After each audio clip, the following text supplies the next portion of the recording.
Hey, it's Randy Patrick here with the cash flow bailout system. Hope everyone's doing well today.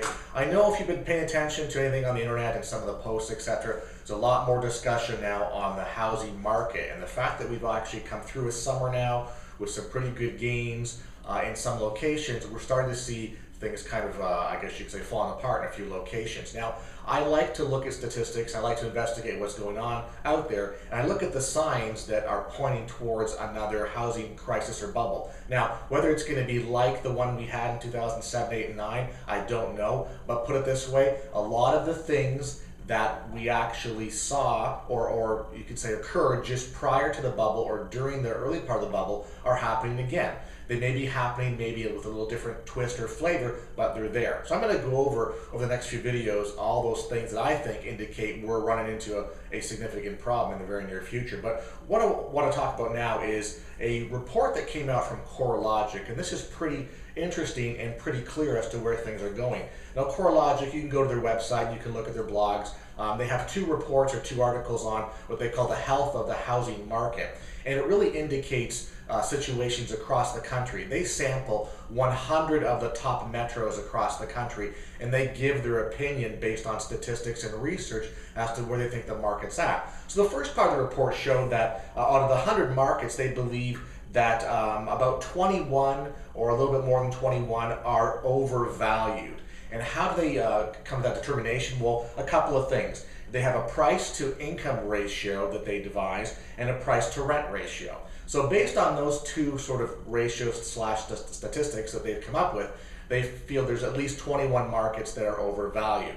Now, the second part of the report, which came out a couple weeks ago, actually delves a little deeper. And they put this into more of a, this could be a major problem sort of area. And the reason why is that they're adding two more factors in their analysis. The first one is the flipping index, which for them means a property is bought and then resold within a 12-month or less period. I know some of us think flipping is basically assignment of contract, next day within 30 days. For their purposes, it's within 12 months.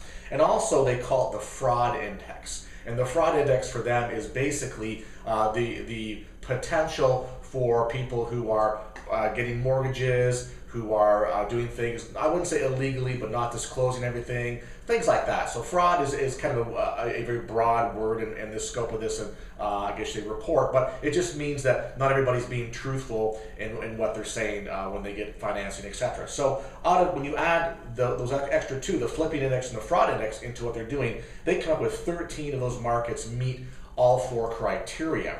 And those markets are as follows, and you're going to laugh when you hear where they are, okay? You got San Jose, Oakland, Riverside, Los Angeles, those greater metropolises around there, Miami, West Palm, Fort Lauderdale, Palm Bay, Daytona Beach, Orlando, Tampa, and Jacksonville. So funny enough, as we see a new housing bubble slash crisis kind of festering here, we're going back to the two top states or two of the top four states that started this whole mess back a number of years ago, which is California and Florida. So 1, 2, 3, 4, 5, 6, 7, 8, 9, 10, 11, 12. I think there's one more that didn't quite make the list, but I've also heard that Orange County is up there as well. So you've got two states that are leading the way. And again, they have a little chart index here which talks about the price to growth index since 2012, the rent as well too, because as housing prices also increase, rental prices increase as well too, which basically makes it difficult for people to stay in the market either or. They can't buy, they try to rent, and the rent's too expensive. So it's kind of an interesting dynamic there. Again, flipping index and fraud index are present. So just keep in mind that that's what people who are very intelligent